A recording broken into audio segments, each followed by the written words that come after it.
I wanted to be here today to mark this extraordinary and grievous occasion because I see it as a moment where we all need to take stock.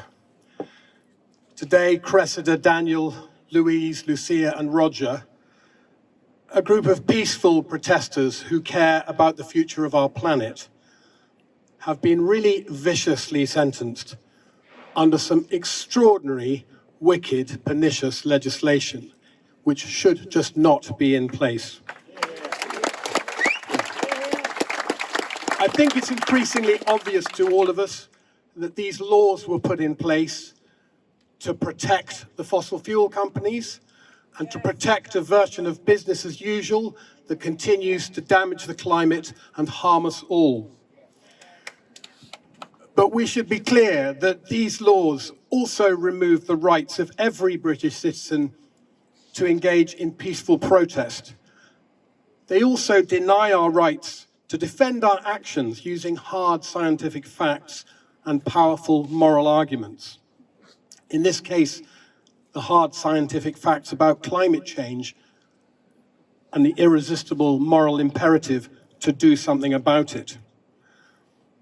It is, of course, significant that just 2 weeks ago, the people of Britain chose to replace the government that crafted these abominable laws.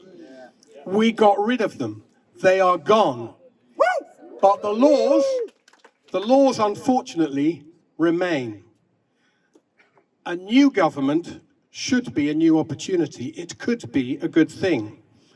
That this new government has begun to show some intentions to re-engage with the climate fight, with perhaps not quite such a great sense of urgency or as far-reaching policies as some of us would like, but with ideas that will make a difference. This should also be a good thing.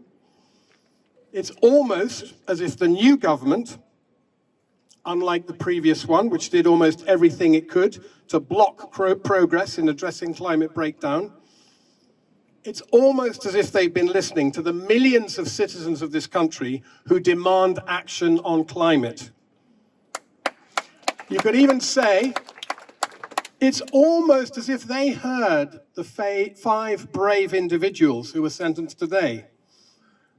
5 people who found ways to shout louder than most, who managed to get themselves heard in ways that millions of us don't have the chance to do. You could almost believe that this government thought these 5 people might have a point. But if our new government lets these vicious laws and these horrific sentences stand as they are, if they let these 5 amazing people and their incredible families who we've just heard from, if they let them suffer this unbelievable injustice, then they fatally undermine their credibility as lawmakers, as possible harbingers of a just transition to a greener, cleaner, safer planet. And they undermine their credibility as decent human beings. In this society, we cannot put people behind bars who have simply urged us to do what we know in our hearts is the right thing to do. And that's why I wanted to be here today in solidarity with all of you who've come here to make your feelings and your passions heard. Thank you very much.